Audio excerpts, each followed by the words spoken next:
Assalamualaikum warahmatullahi wabarakatuh. Alhamdulillah alladzi arsala rasulahu bil huda wa dinil haqq liyuzhirahu 'ala ad-dini kullihi wa kafa billahi shahida. Asyhadu an la ilaha illallah wahdahu la syarika lah, yuhyi wa yumiitu wa huwa 'ala kulli syai'in qadir. Wa asyhadu anna Muhammadan 'abduhu wa rasuluhu wal mab'uts rahmatan lil alamin. Allahumma salli wa sallim wa barik ala Muhammad wa ala alihi wa sahbihi ajma'in mabad. Pemirsa BMH TV yang dirahmati Allah, pantas dan patutlah kita untuk memuja dan memuji Allah Subhanahu wa taala sebagai bentuk rasa syukur kita kepadanya atas kesehatan, kekuatan, dan iman serta Islam yang terus-menerus dihadirkan oleh Allah Subhanahu wa taala dalam jiwa kita dan dalam diri kita.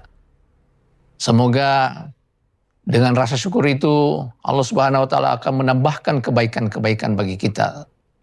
Karena sesungguhnya orang yang terus-menerus bersyukur atas apa yang Allah Subhanahu wa taala berikan kepadanya, maka Allah akan menambahkan kebaikan atas apa yang dirasakannya.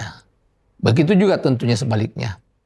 Di saat apa yang Allah Subhanahu wa taala berikan kepada manusia ini, kepada kita ini tidak disyukurinya, maka dia akan menjadi hambar, menjadi kufur, dan Allah murka kepadanya.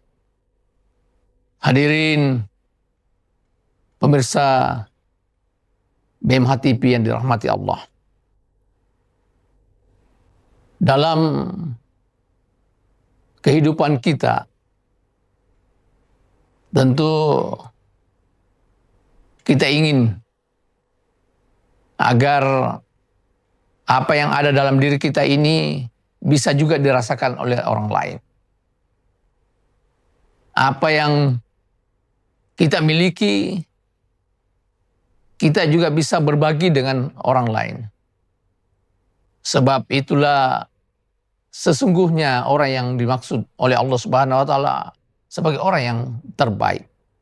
Di saat manusia itu manfaatnya kepada manusia yang lain lebih banyak atau banyak. Nah, sehingga dia tingkatkan kapasitasnya. Dia optimalkan apa yang ada dalam dirinya untuk kemudian dia akan berbagi dan memberi manfaat kepada orang lain. Inilah hebatnya ajaran Islam, di mana di dalamnya ada yang namanya berbagi, ada yang namanya mendistribusikan kekayaan, dan itu menjadi rukun di dalam Islam, yakni berupa zakat.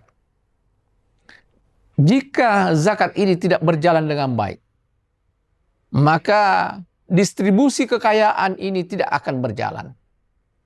Itulah kemudian terjadi di dalam kehidupan umat manusia, kaya semakin kaya dan yang miskin pun akan semakin miskin.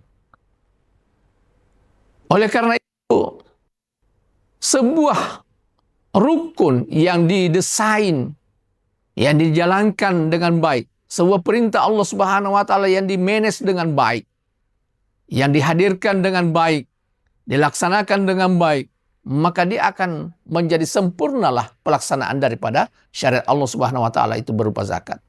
Dan itu pula lah Rasulullah SAW mencontohkan bahwa yang namanya pengelolaan zakat itu haruslah berlembaga, dilembagakan, sehingga menjadi banyak jumlahnya, tertampung, terhold, ya, di dalam sebuah badan atau lembaga zakat, yang kemudian dengan lembaga zakat inilah ia akan mendistribusikan kepada orang-orang yang berhak mendapatkannya, orang-orang yang miskin, sehingga tingkat kemiskinan itu bisa berubah menjadi lebih sejahtera, dan kemudian dia juga bisa berubah menjadi muzaki. Berbeda halnya kalau zakat itu dibagikan langsung kepada orang perorangan. Seorang muzaki mendistribusikan sendiri zakatnya kepada 8 asnaf itu, maka apa yang mereka dapatkan itu hanyalah sebatas konsumtif, hanya memenuhi apa yang menjadi kebutuhan yang paling prioritasnya saja. Tapi kalau di-maintain dengan baik, di-manage dengan baik, dilembagakan dan memang lembaga zakat itu melakukannya dengan sempurna, ya, maka perubahan itu akan terjadi di tengah masyarakat. Dan itulah keunggulan daripada Allah Subhanahu wa taala menetapkan dan menjadikan rukun Islam, yakni zakat ini. Pemirsa BMH TV yang dirahmati Allah Subhanahu wa taala. Maka perlulah kita membangun sebuah sistem yang baik di dalam sistem pengelolaan zakat ini. Dan perlulah petugas-petugas zakat ini mengelola dan memanage lembaganya ini dengan profesionalisme yang luar biasa, yang transparan, yang akuntabel, sehingga memang masyarakat dan umat Islam ini, khususnya para muzaki, muncul dan lahir kepercayaannya kepada lembaga zakat.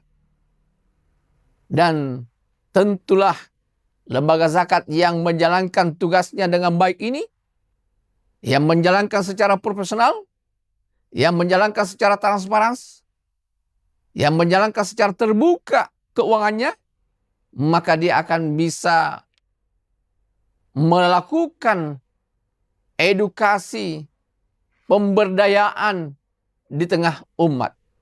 Dan manfaat daripada zakat itu menjadi sempurna. Saudara-saudara sekalian, pemirsa BMH TV yang dirahmati Allah. Oleh karena itu, di dalam pembagian tugas di lembaga zakat, haruslah ada yang berfungsi sebagai konsultan zakat. Haruslah ada yang akan melakukan mediasi dan bahkan ada yang menjemput. Karena memang perintahnya adalah huz min amwalihim shadaqatan tutahhiruhum wa tuzakkihim biha wa sholli alaihim inna salataka sakanun lahum wallahu sami'un alim. Memang diperintahkan oleh Allah Subhanahu wa taala untuk mengambilnya, menjemputnya. Ya, kita tidak menunggu bola, tapi kita menjemputnya. Bahkan sedikit memaksa kalau dia sudah memang memenuhi persyaratan untuk mengeluarkan zakat. Karena dengan zakat inilah kesejahteraan dan pemerataan kekayaan itu atau harta itu bisa dirasakan oleh umat kita.